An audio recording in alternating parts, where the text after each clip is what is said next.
Oh my god. Oh my god. Oh my god.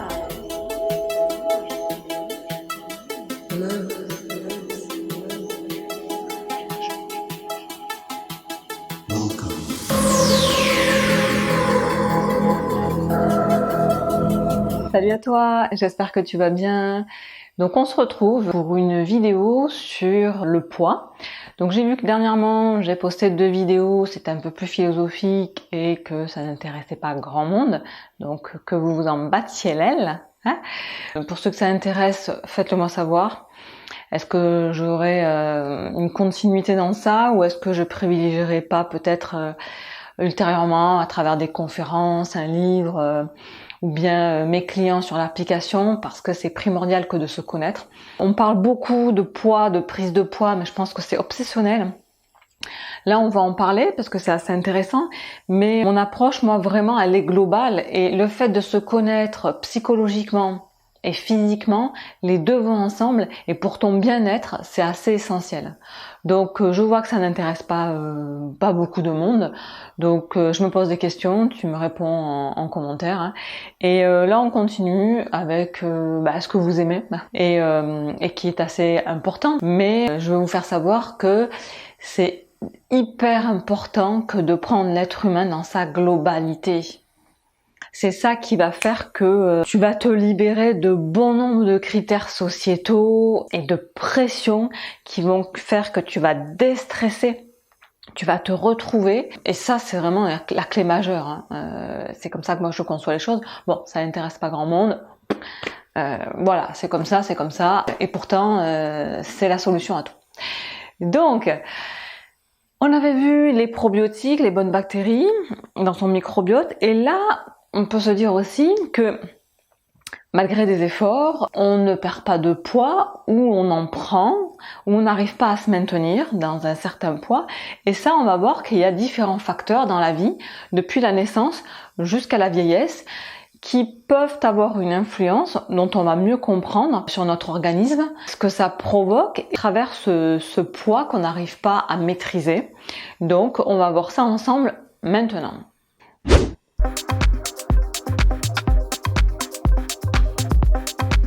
Depuis la naissance, l'enfant est dans le ventre de sa mère et les 1000 premiers jours sont hyper importants, ils sont cruciaux.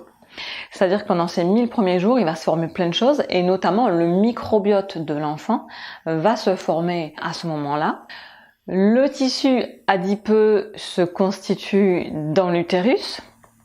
Il est important pour la maman d'allaiter son enfant parce que le lait maternel, il faut savoir qu'il est très riche en oligosaccharides, et ça va permettre d'enrichir le microbiote en bonnes bactéries, et notamment les bifidobactéries. Et ça va à la longue, quand l'enfant va grandir ultérieurement, eh bien ça va le prémunir d'une éventuelle obésité. On sait que les maladies tirent leur origine avec ce développement précoce pendant ces 1000 premiers jours de l'enfant.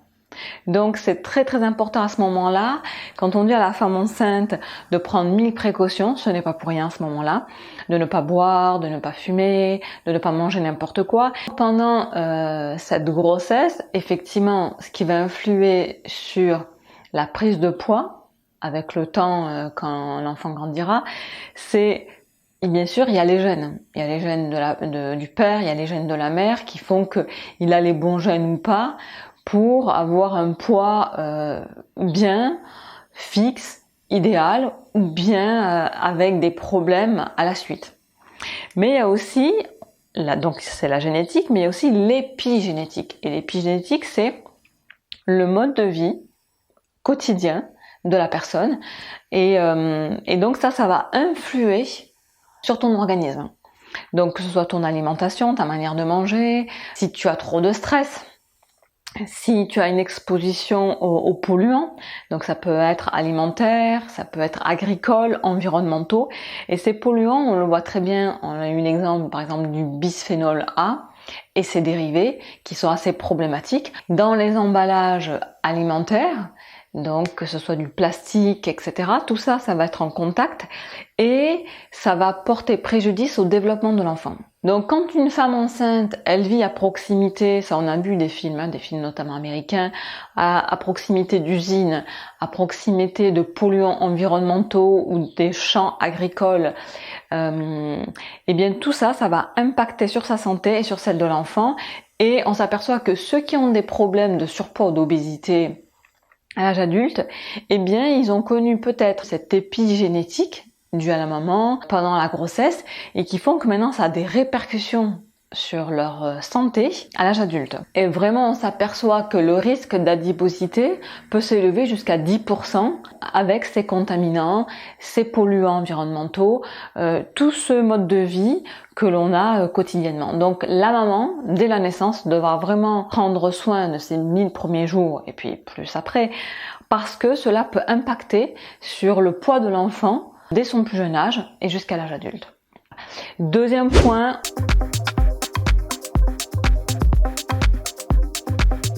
on enchaîne justement avec, on va utiliser ces perturbateurs endocriniens. Cela peut porter vraiment à tort sur notre poids parce que on sait que maintenant, si tu prends du poids, on a vu la dernière fois les probiotiques, si ton microbiote était défaillant, tu pouvais prendre du poids. Et ça, c'était une question au-delà de l'alimentation, si tu mangeais trop, si tu faisais pas assez d'exercice physique. Donc, on en vient vraiment à une problématique beaucoup plus profonde parce que il y a des perturbateurs endocriniens que tu as connus depuis malheureusement ta naissance et il peut y avoir des perturbateurs endocriniens à l'âge adulte. Ça peut être des perturbateurs endocriniens alimentaires, mais ça encore, le foie il est apte à évacuer ces toxines. Les plus dangereux, ce sont les perturbateurs qui sont aériens et cutanés.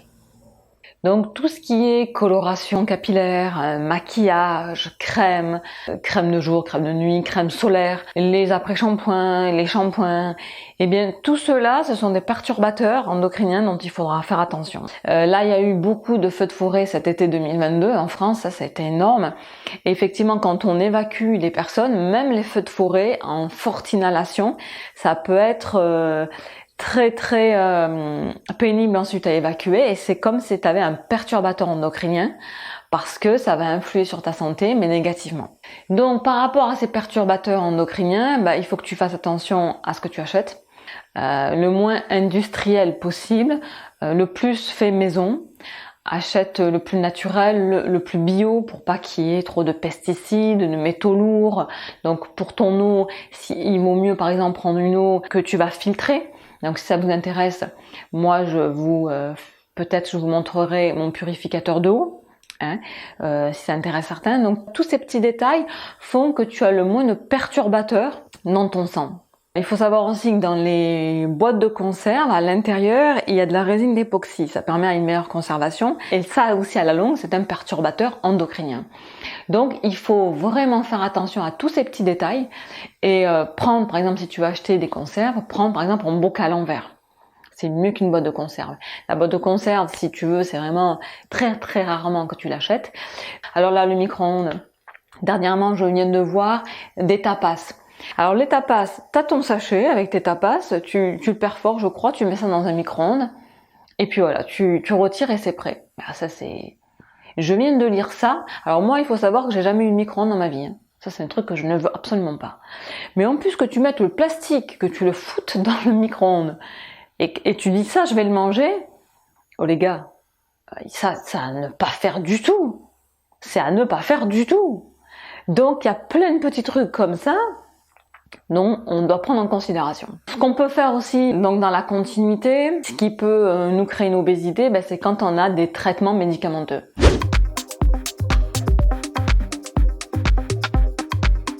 Ça peut être des antidépresseurs, des antipsychotiques, des corticoïdes, un traitement à base d'hormonothérapie. Eh bien, tout cela peut influer sur notre poids et nous faire prendre du poids malgré que à côté on fasse attention. Le régime méditerranéen, moi je suis issue de la Méditerranée, donc c'est vrai que je mange très méditerranéen tous les jours. C'est de l'huile d'olive, c'est de l'ail cru, au moins une fois dans une salade dans la journée.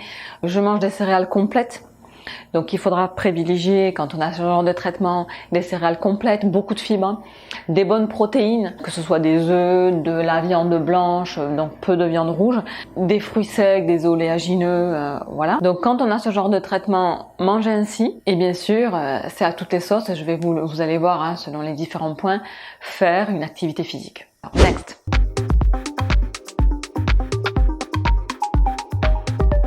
Pour ne pas prendre de poids, il faut bien dormir. Bien dormir, c'est capital. Alors, on dit qu'on n'a pas à dire ce qu'on a à dormir, ça dépend des personnes. Des fois, il y a des personnes qui sont en pleine forme, qui dorment que 5 heures. Mais majoritairement, c'est entre 7 heures et 9 heures.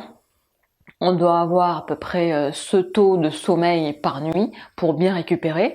Et pendant qu'on dort, je l'avais dit dans la vidéo comment mieux dormir, pendant qu'on dort, on sécrète une hormone qui est la leptine qui est l'hormone de la satiété. C'est pour ça que qui dort dîne. Quand on dort, on ne mange pas, on n'a pas faim. Donc quand tu vas faire vraiment tes 7 à 9 heures de sommeil et plus pour les enfants de 10 à 12 heures, par nuit, eh bien, tu vas sécréter normalement de la leptine et par contre l'autre hormone, celle de l'appétit, de la faim, la gréline, va diminuer. Donc là, tu vas être en temps normal et tu vas pouvoir te reposer et ainsi aussi tes cellules, elles vont se régénérer, elles vont faire tout leur taf pendant la nuit et tu ne vas pas manger. Mais tu t'aperçois que tu as vu que quand tu ne dors pas, tu as plus faim et tu as une tendance à aller vers des aliments sucrés et bien gras parce que tu as ce manque de sommeil. Quand tu es privé de sommeil, c'est la boule de neige qui engendre une insulino-résistance. Ça veut dire que tes cellules, elles ne vont plus être sensibles à l'insuline et ça va provoquer chez toi une prise de poids et une perte de masse musculaire. Tu vois un peu? Parce que l'insuline est anabolique. Ça veut dire que elle te fait prendre du muscle, mais elle te fait aussi stocker du gras. Donc, pour bien dormir, eh bien, qu'est-ce qu'il faut faire? Eh ben, il faut bien manger. Alors, certains le soir, il y a des sportifs qui ne dorment pas bien, des sportifs ou des non-sportifs qui ne dorment pas bien. Donc, ça dépendra ton repas du soir. Donc, des fois, pour sécréter de la sérotonine, et qui va provoquer la mélatonine et que tu vas pouvoir bien dormir, eh bien tu vas manger peut-être des céréales complètes qui vont te permettre d'avoir du L-tryptophane qui va te permettre de sécréter la sérotonine, le neurotransmetteur qui va permettre d'avoir de la mélatonine. Donc ceux qui mangent des fois des protéines le soir et qui n'arrivent pas à bien dormir et qui ne comprennent pas pourquoi, donc certains sportifs ou non sportifs, si vous mangez des protéines et que vous avez des nuits difficiles, c'est peut-être que vous ne supportez pas ça et qu'il faudra privilégier des légumes, des fibres, des céréales complètes pour faire le plein de L-tryptophane notamment, pour mieux dormir. Donc tu as vu que dans la chrononutrition, ce rééquilibrage, par contre c'était pas la céréale le soir, mais plutôt du poisson, des légumes. Si on n'a pas faim, vraiment s'abstenir de manger le soir. Enfin, il y a plein de combinaisons, mais c'est à toi de prendre en compte ça. Si tu ne dors pas bien, pour quelle raison? Et là, il faudra modifier ta prise alimentaire le soir venu. Bien sûr, pour bien dormir, pratiquer une activité régulière, physique, un sport. Ça, il n'y a pas photo. On va éviter de regarder trop d'écran le soir, au minimum 1 heure avant d'aller se coucher. Et on va avoir des horaires de sommeil réguliers.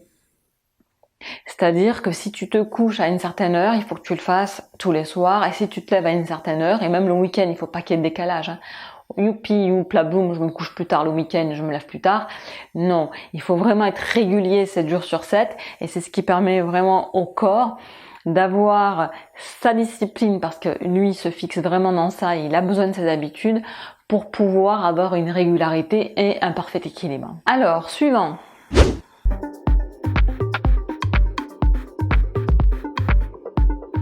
Le stress. Alors le stress, c'est terrible parce que ça provoque énormément de choses et notamment la prise de poids. Le stress, je vous en avais déjà parlé, pour avoir un mental fort dans une société de folie. On revient depuis le début. Ce sont les glandes surrénales qui vont sécréter une hormone, le cortisol, qui est cette hormone du stress. Il va provoquer une augmentation de l'hormone de l'appétit, la gréline. Et ça va nous amener vers des aliments dont on avait parlé tout à l'heure, très sucrés et gras. En cas de stress aussi, la leptine, elle baisse. Donc ce qui fait que, au lieu d'avoir cette hormone de la satiété, de dire c'est bon, je suis plein, je suis repu, j'arrête de manger, la leptine va baisser. Donc tu auras toujours de la gréline et tu auras souvent, très souvent faim avec un grand appétit. Le cortisol, eh bien, il va aussi interférer avec la thyroïde, il va lui provoquer un dysfonctionnement. Il va favoriser l'insulinorésistance et il va diminuer notre taux de sérotonine.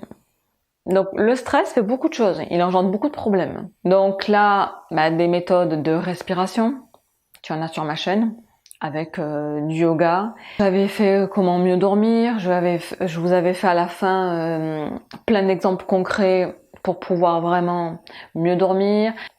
Next.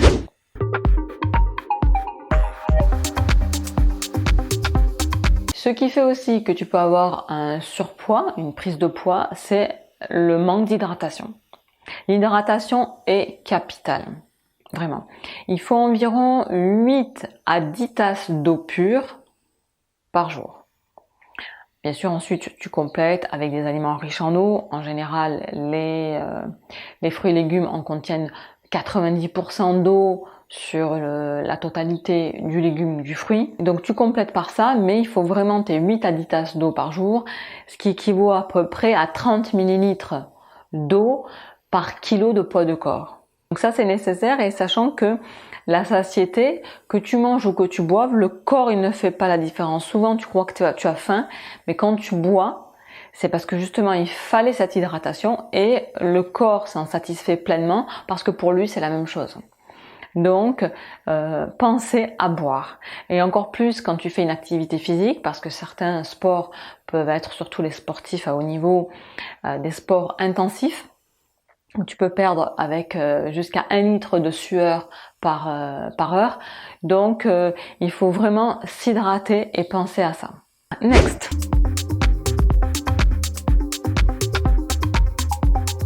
Pour aussi avoir un bon métabolisme et qu'il soit pas trop ralenti, il va falloir que tu aies une activité cérébrale. À savoir que le cerveau utilise 1 sucre par heure.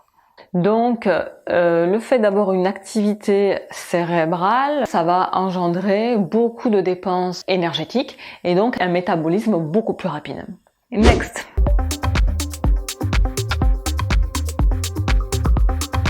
Avoir une bonne thyroïde. S'il y a un dysfonctionnement, eh bien, il faut savoir que l'une des fonctions de la thyroïde, c'est de réguler les dépenses énergétiques et le métabolisme des glucides, des lipides et des protéines. Donc, si ta thyroïde est au ralenti, tout va être au ralenti, et notamment ton métabolisme de base. Et cela, bien sûr, va favoriser la prise de poids. Je rappelle, métabolisme de base, c'est ton énergie dépensée au repos. Donc, bonne nouvelle, c'est que la thyroïde, elle est étroitement liée à notre hygiène de vie. Donc, il va falloir manger convenablement, une alimentation saine et faire une activité physique. Si tu rencontres des symptômes de fatigue, d'irritabilité, de frilosité, de prise de poids, de constipation, d'essoufflement, de manque de motivation, cela peut être une hypothyroïdie. Donc, manger ce qu'il faut à ce moment-là. J'ai fait la vidéo sur la thyroïde, quoi manger si on est en hyperthyroïdie, et là notamment si on est en hypothyroïdie pour la prise de poids, et surtout l'exercice physique. Next.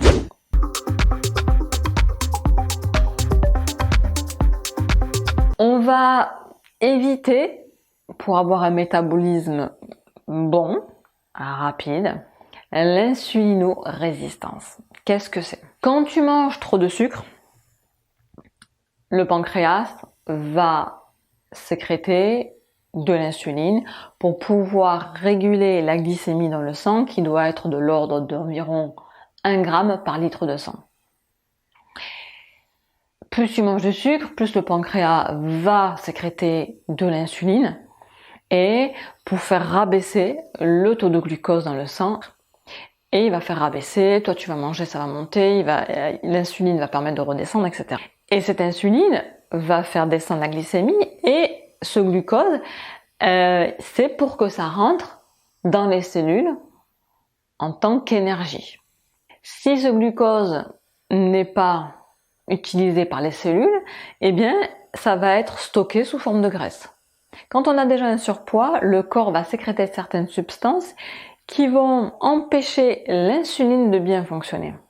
Le pancréas donc va sécréter davantage d'insuline et là on rentre dans un cercle vicieux où comme il y a trop de pics d'insuline à répétition, les cellules elles vont plus rien comprendre et elles vont être insensibles à cette hormone. C'est ce qu'on appelle l'insulinorésistance.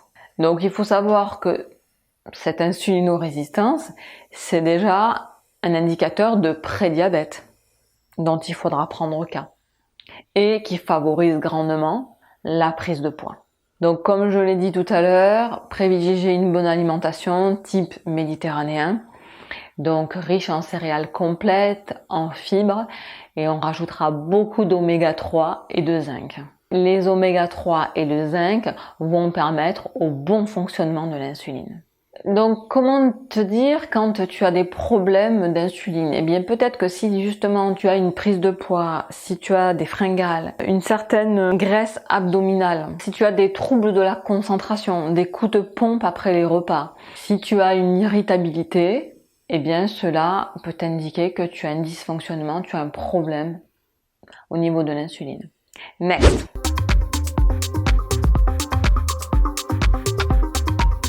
On en avait parlé déjà dans une vidéo sur les probiotiques et le microbiote. Eh bien, le microbiote est fondamental. Selon ce que contient ton microbiote, comme bactéries, parasites, champignons, eh bien, cela va conditionner ce que tu vas manger. Effectivement, ces bactéries, parasites vont réclamer des choses à manger et tu vas manger selon ce que tu réclames. Donc, selon la qualité de ton microbiote, tu ingéreras ce que ton microbiote réclame. Et surtout, comment il va transformer ce que tu vas manger. Alors, le microbiote agit sur la sécrétion des acides biliaires qui sont impliqués dans la gestion du poids. Donc, naturellement, ingérer des probiotiques faits maison. J'ai ma vidéo du kéfir, il y a le kombucha. On fera une vidéo sur les légumes lacto-fermentés, riches en bonnes bactéries, les yaourts, le miso. On privilégiera les bons prébiotiques, donc très très riches en fibres, qui sont le carburant indispensable, ça on a fait la vidéo, pour nourrir nos probiotiques. Ces prébiotiques seront riches en polyphénol, en oméga 3 et en fibres. On évitera, si on peut, les médicaments type antibiotiques, alors là, qui détruisent bon nombre de bactéries, que ce soit les bonnes ou les mauvaises. Bien sûr, on voit ça avec notre docteur. On évitera le stress, l'alcool, un excès de sucre et de sel. Les métaux lourds, on filtrera notre eau. On évitera les édulcorants pour privilégier un bon terrain de microbiote intestinal. Next.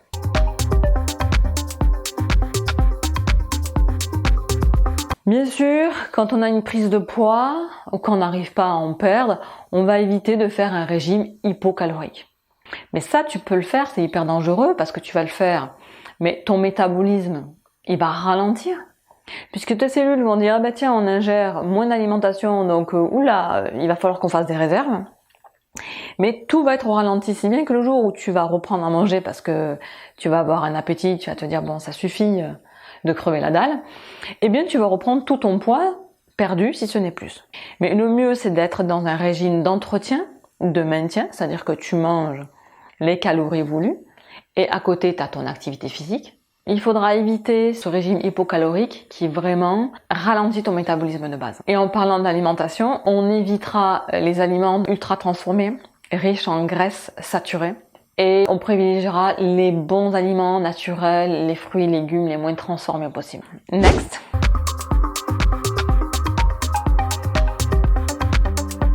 À la ménopause, les femmes prennent du poids et ça c'est dû à la baisse d'hormones, à la baisse de testostérone. La testostérone, c'est ce qui permet de maintenir et de développer une masse musculaire. Donc produisant moins de testostérone, la masse musculaire se réduit. Mais il faut savoir que au fil du temps, tous les 10 ans, notre métabolisme ralentit de 2 à 3% parce qu'avec le temps, notre masse musculaire fond. C'est pour ça qu'il est primordial de faire une activité physique pour la maintenir et même la développer. Il y a aussi la baisse d'œstrogène qui va faire que l'organisme va fabriquer du gras et à le stocker pour justement rééquilibrer cette chute hormonale. Et la baisse de l'oestradiol, ça va stimuler la production d'adipocytes abdominaux.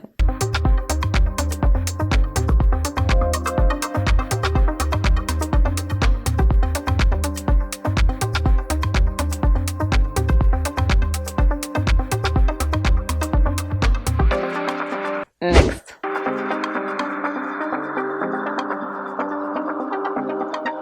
On a donc vu dans cette vidéo tous les petits points depuis la naissance jusqu'à la ménopause qui faisaient que on avait un problème de poids, de surpoids ou d'obésité, un problème de prise de poids constante ou en défaveur de pouvoir en perdre.